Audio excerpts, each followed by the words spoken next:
Welcome back everyone, and it's time to go balls deep. And today we are talking about yes! One Punch Man chapter 157 continues the fight between Hermit Centipede and Evil Ocean Water vs Garou. We first get to see some survivors as well as A-class heroes trying to escape via helicopter. Because let's be honest, none of these guys even stand a chance. Good evening. Drop it. They are witnessing the fight unfold and cannot believe everything is still escalating after all that has happened. We see Garou continue to punch Hermit Centipede like a freaking shit. He's got that big drip energy, big PP energy. What did you say? Whatever you want to call it. We do not care. Then Garou says, my fist would instill fear into God himself. A mere servant of his like you doesn't stand a chance against me. Do you know how much giant energy this phrase requires? No. Have you ever seen a shonen protagonist say some threatening shit like this? No. That's why Garou is the GOAT in this show. And those of us that have read the webcomic, we know that Garou will end up facing Saitama himself, and he will gain yet another transformation to unlock even more powers. However, we have to keep in mind that the manga is taking a different path from the webcomic in some ways, as it has revealed Blast, and Blast has a huge story arc with God. So maybe they are planning to change the story in slight ways where God will appear and have to face Saitama or Garou or Blast. Something is about to go down in the future.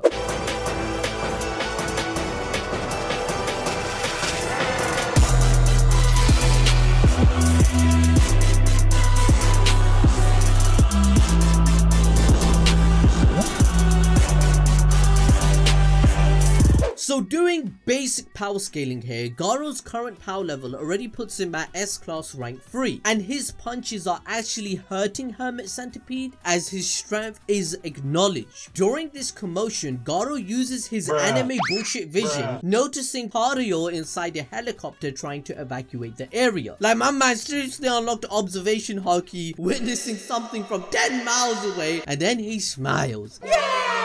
Shut the fuck up, bitch. Oh my god! He's really happy that the boy he was trying to protect is safe and sound. Now, going off Platinum Spam's words from chapter 156, he said, a hero that truly wants to save weak people doesn't exist. But as you can see, the storytelling in chapter 157 is making it pretty clear that Garou is someone that could be genuinely selfless, whom we know that some heroes have forgotten their role as heroes, such as a MAN Manga being self-centered in his goals, whilst Garou wants to sacrifice himself for the world so that people can be united against him. A part of why Garou is striving to become strong is to inspire Tareo and protect him from harm, as he himself was bullied just like him as a child. So he tries to make the Hermit Centipede focus its attention on him so the helicopter can escape. This moment focuses on how Garou is not the evil monster or hero hunter that everyone makes him seem. He's not a bad, heartless person, he is just misunderstood. And even here, he is prioritizing a child's safety rather than his own, and he's even sacrificing his own ego to win in battle against a monster. This is just foreshadowing, knowing that everyone is evacuated, he can truly go all out, since we haven't seen that wild side of his for a while, which could be due to his concern for the survivors still in range of the fight. However, things don't go as Garou planned, since Hermit Centipede notices how Garou seems to be worried about the helicopter. He noticed by sorta sensing it through one of the antennas on his face, which could be hinting that Hermit Centipede could have the power to detect human emotions or read minds. So yeah, you guessed it, you dirty little guys out there, you aren't safe around this guy when these type of panels pop around. I'm just saying. FBI, open up! So Hermit Centipede threatens Garou that if he moves, his sister Evil Ocean Water would shoot down the helicopter, and he uses this opportunity to get some cheap punches at Garou with its ability. And whilst this is all happening, Evil Ocean Water prepares an oceanic cannon and shoots Garou with it, no scoping him. This causes Garou to take a tremendous amount of damage, which again highlights how much he is willing to sacrifice for others as a true hero would. The area is completely destroyed and filled with water. Now, can I get some funny music for this part? Because as always, Saitama had us all laughing our asses off whilst reading it. Hermit Centipede calls Garou an insignificant insect, but suddenly he is like, what's this noise? What's going on? Saitama then runs across the sea like he is Jesus coming to turn this water into wine. He uses his serious punch to kill Evil Ocean Water in one punch!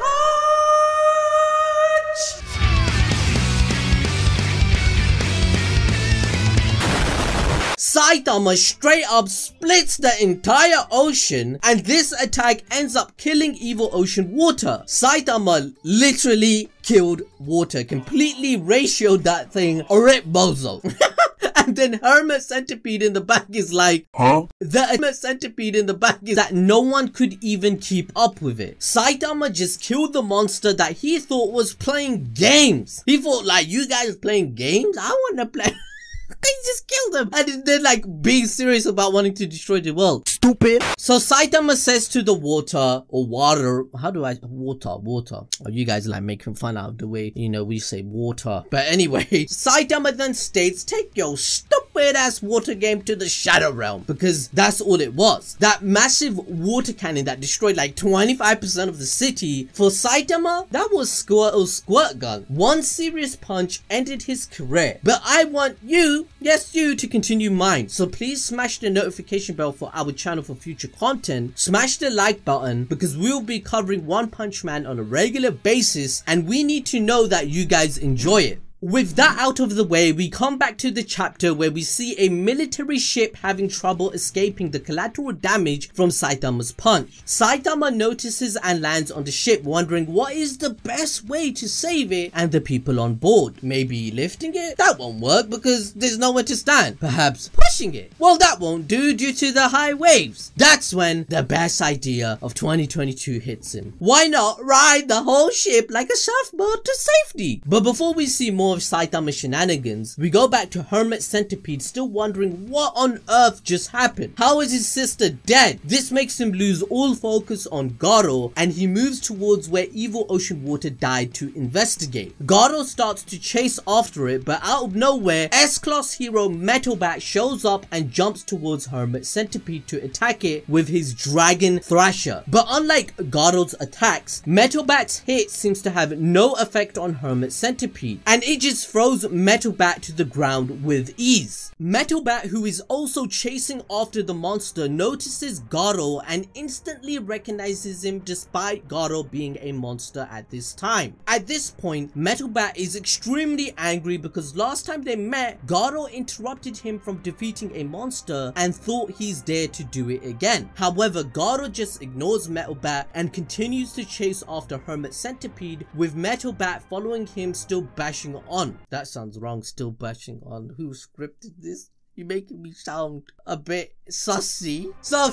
So eventually they catch up to Hermit Centipede as it's about to attack a report helicopter, which conveniently is always on the scene of a fight but ends up getting killed. But not this time. Metal Bat won't allow it as he rushes past Garou to block Hermit Centipede's attack. Meanwhile, Garou jumps towards the helicopter, telling them to get lost, pushing them away, saving them in the process. This just goes to show Garou's human side is still present, even if he is turning into a monster. He doesn't want to kill anyone that has nothing to do with their fights, and at times like this, he can be a little rough, not gonna lie, but he shows more concern for human life than some S-Class heroes would, who only care about their pride. Metal Bat witnesses Garou's selfless actions, and he's confused as to why Garou did that, asking him what's his deal. Despite him being a monster, he still saves the humans evacuating and is also attacking Hermit Centipede, who is also a monster. Garou tells him to shut up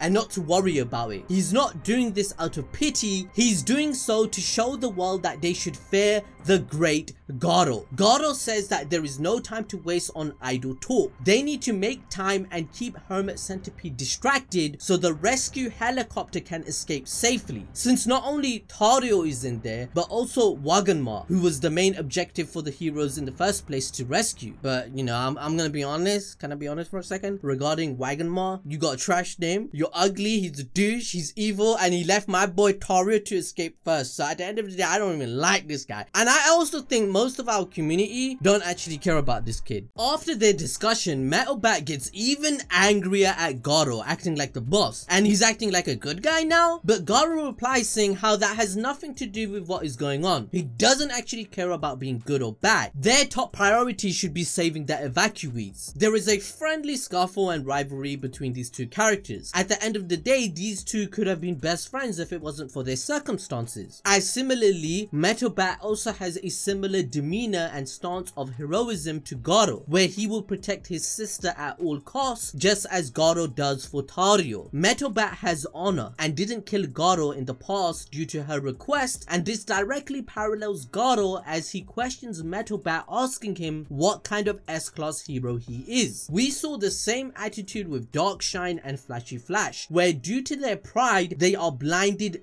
by it and don't understand the meaning of what it truly means to be a hero. Now obviously this would make for a pretty funny animated sequence, as One Punch Man is best at doing that, but it does have impactful and deep philosophical moments in its story, so we can't just say, oh, One Punch Man is a gag friendly manga. This shit is lit as That's why he's the GOAT! The GOAT!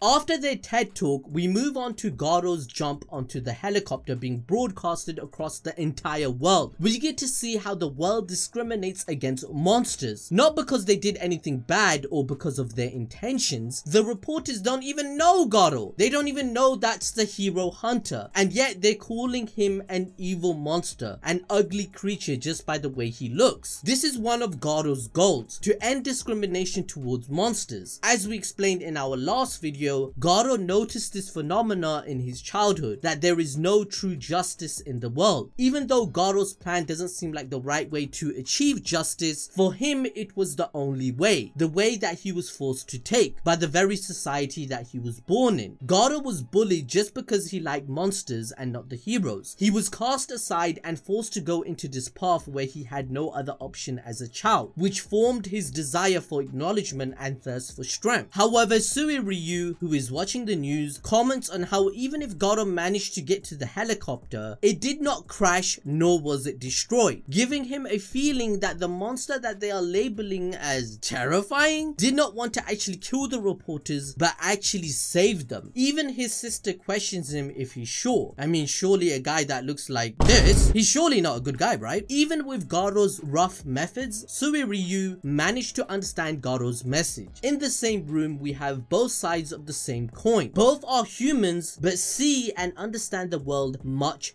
differently, and that's Garou's goal and aim, to change how the world perceives the actions that they see and the precognitive images they have of what a hero is. Anyway guys, that's everything I want to say for this One Punch Man chapter. Make sure to join me next time and watch this video being displayed to you right now. Goodbye!